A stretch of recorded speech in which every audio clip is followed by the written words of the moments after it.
100 বছৰীয়া হ'ল জগদুৱাৰ সেউতী পাঠক আইতা। আজি তিয়কৰ জগদুৱাৰ ব্ৰাহ্মণ গাঁৱৰ আইতাৰ ঘৰত উদুলি মুদুলি পৰিৱেশ। কাৰণ আজি আইতাৰ 100 বছৰ সম্পূৰ্ণ হ'ল। পৰিয়াল জ্ঞাতি কুটুম্বই ভিৰ কৰিলেহি আইতাৰ গৃহত।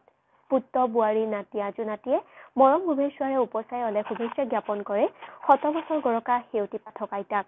1924 চনৰ ফাগুন মাহৰ কোনো এক পুণ্য তিথিত মেলেং বালিচাপৰি গাঁৱত জন্ম হোৱা সেউতী পাঠক 1940 চনত বিবাহ সূত্ৰে জগদুৱাৰ ব্ৰাহ্মণ গাঁৱৰ বাসিন্দা হয়। 4জন পুত্ৰ আৰু 3গৰাকী জীয়ৰীৰ সহিতে এক সুখৰ সংসাৰৰ অধিকাৰী আইতাগৰাকীয়ে বহুকেইটা নাতিৰ মুখ চাবলৈও সক্ষম হৈছে। যি সময়ত অসমৰ মানুহৰ গড় আয়ুস প্ৰায় 70 বছৰ বুলি ধাৰ্য কৰা হৈছে, সেই সময়তে প্ৰচুৰ স্মৃতি শক্তিৰ অধিকাৰী হৈ আইতাই 100 বছৰত সক্ষম হোৱাত সকলো গাঁওবাসী আৰু গুণামুগ্ধই আনন্দ প্ৰকাশ কৰে।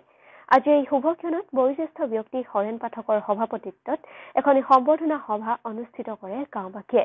সভাত বিভিন্নজনে 100 বছৰ গৰকা আইতাগৰাকীৰ লগত পাৰ কৰা জীৱনৰ বিভিন্ন মিঠা অভিজ্ঞতা ৰাজহুৱাভাৱে প্ৰকাশ কৰাৰ লগতে উপহাৰ প্ৰদান কৰি সম্বৰ্ধনা জনোৱা জ্ঞাপন কৰে। আমিও আমাৰ সকলো দৰ্শকৰ হৈ সেউতী পাঠক আইতাক জন্মদিনৰ অলেখ শুভেচ্ছা জ্ঞাপন কৰিলো। আমাৰ পৰিয়ালটোৰ লগতে আমাৰ পাঠকৰ গোটেই বংশৰ বাবে আজি গৌৰৱৰ কথা।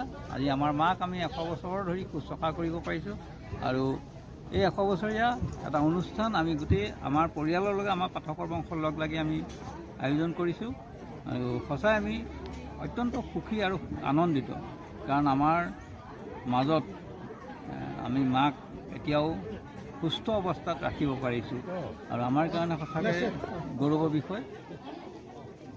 আমি ভাবোঁ যে সকলোৱে এনেদৰে নিজৰ মাক দেউতাকক যিমান দিনলৈকে পাৰে সুস্থ অৱস্থাত ৰাখি নিজৰ লগত ৰাখি থাকক আৰু তাকেই মই কামনা কৰিছোঁ ভগৱানৰ ওচৰত। মাক জন্ম হৈছিলে 1924 চনত। আমাৰ মাৰ ঘৰ আছে, মামাৰ ঘৰ মানে আছিলে মেলেং বালিচাপৰি গাঁৱত, আৰু মাৰ বিয়া হৈছিলে 1940 চনত।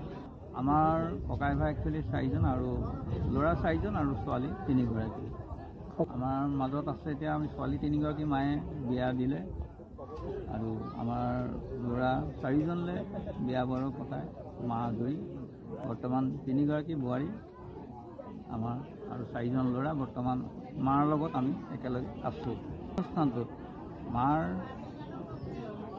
পুত্ৰ বোৱাৰী যি জোঁৱাই নাতি আজু নাতি সকলো গোট খাই একত্ৰিত হৈছে আৰু এইটোৱে এটা আমাৰ কাৰণে খুব মনত আনন্দ পাইছোঁ যে আমাৰ সকলোখিনি আমি একেলগ হৈ মাক অভিনন্দন জনাব পাৰিছোঁ।